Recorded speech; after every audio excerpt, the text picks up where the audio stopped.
Bonjour à toutes et à tous, merci pour votre soutien envers l'émission. Si vous êtes venu cliquer sur cette vidéo, c'est que vous désirez en apprendre davantage. Alors bienvenue dans cette 7ème édition de la BlizzActu, une émission que je vous présente de manière hebdomadaire et qui a pour but de vous résumer toutes les actualités récentes de la société Blizzard. Cette semaine, on voit clairement au vu des news que Blizzard a totalement concentré ses forces dans l'alpha de Shadowlands. Effectivement, pour le moment, les autres licences de la marque sont un peu mises de côté, j'ai l'impression. Vous comprendrez donc que cette BlizzActu sera évidemment principalement concentré sur les nouveautés liées à la prochaine extension de World of Warcraft. Je vous propose, comme à chaque fois, de retrouver toutes les sources complètes des nouveautés que je vais vous communiquer dans le commentaire épinglé à cette vidéo. Avant de commencer notre épopée sur la tant attendue alpha de Shadowlands, on va quand même parler de Overwatch. Après tout, le compte Twitter officiel de la licence a enfin annoncé que Echo, le nouveau héros dont j'ai déjà détaillé les compétences dans une précédente BlizzActu, va enfin arriver sur les serveurs live et donc également en partie compétitive à partir du 14 avril. Shadowlands, on y vient pour de bon cette fois-ci. Je tiens quand même à prévenir que le reste de la vidéo y sera consacré. Si vous n'êtes donc pas intéressé par ces actus ou que vous ne voulez pas être totalement spoilé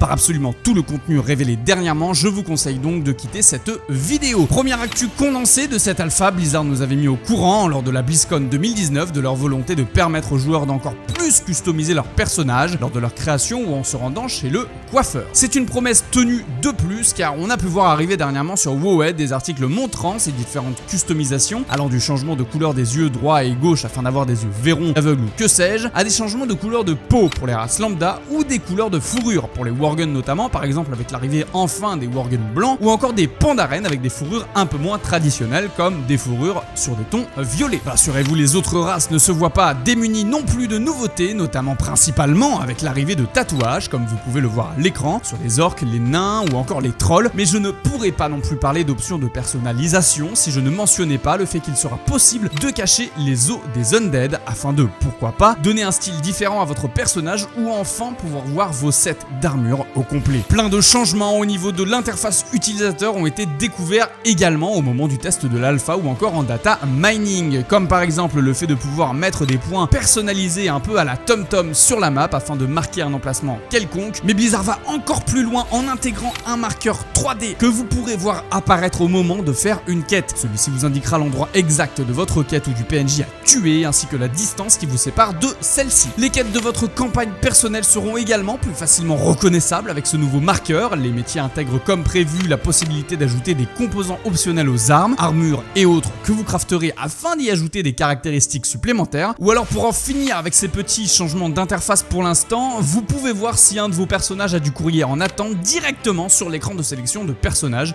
Petit ajout qui va ravir nos farmers de PO, j'en suis certain. On va parler dorénavant de pexing. Vous le savez, Blizzard est au courant que le modèle actuel de montée de niveau n'est pas forcément le plus buvable qu'ils aient créé. C'est pourquoi, comme promis durant la BlizzCon 2019, le pexing a été revu de fond en comble avec deux changements principaux qu'il vous faut absolument connaître. Le premier est un peu plus connu que le deuxième et a un rapport avec le début de votre aventure. Effectivement, vous verrez que durant l'extension de Shadowlands du niveau 1 à 10, vous aurez le droit à une toute nouvelle aventure qui aura pour but de vous apprendre le gameplay du jeu, mais aussi qui vous introduira petit à petit à son histoire. Cet ajout, vous le comprendrez, il est notamment fait pour les tout nouveaux joueurs qui pourront apprendre le gameplay et l'histoire de manière beaucoup moins fastidieuse qu'avant. Cette nouvelle petite aventure se nomme Les Confins de l'Exil et voici un extrait vidéo de celle-ci si jamais je fais bien mon travail de montage. La deuxième nouvelle, c'est la plus intéressante pour nous, anciens joueurs, c'est que la montée de niveau a grandement été accélérée. Icy Veins a notamment fait des tests et nous parle d'une moyenne de 12 heures pour monter un personnage du niveau 10 au niveau 50. Attention, c'est très rapide, mais gardez aussi en tête que ces tests ont été effectués sans aucun héritage et sans aucun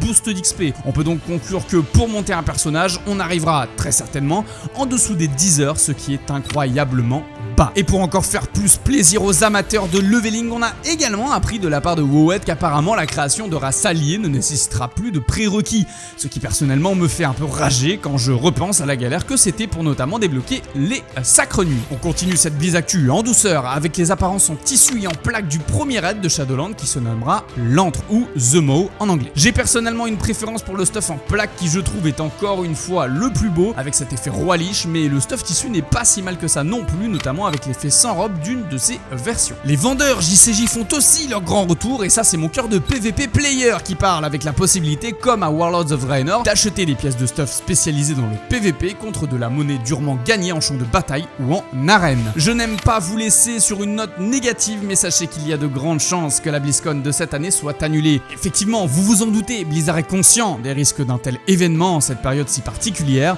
et même si rien n'est encore gravé dans la pierre, ils nous tiendront bien évidemment au courant d'un éventuel report ou annulation de cette dernière. C'est une note assez amère mais totalement compréhensible et c'est le cœur lourd que je pense à toutes ces dernières années que j'ai passées à suivre cette BlizzCon avec tant d'intérêt. Sur ce, j'espère vraiment que cette vidéo vous a plu. Merci encore et toujours pour votre soutien de plus en plus conséquent. Merci à ceux qui aiment et partagent la vidéo et pourquoi pas s'abonnent. Vous le savez, si la chaîne continue de plus belle, c'est grâce à tous ces petits gestes. Je pense avoir tout dit, il ne me reste donc plus qu'à vous souhaiter une bonne semaine et un bon week-end à tous.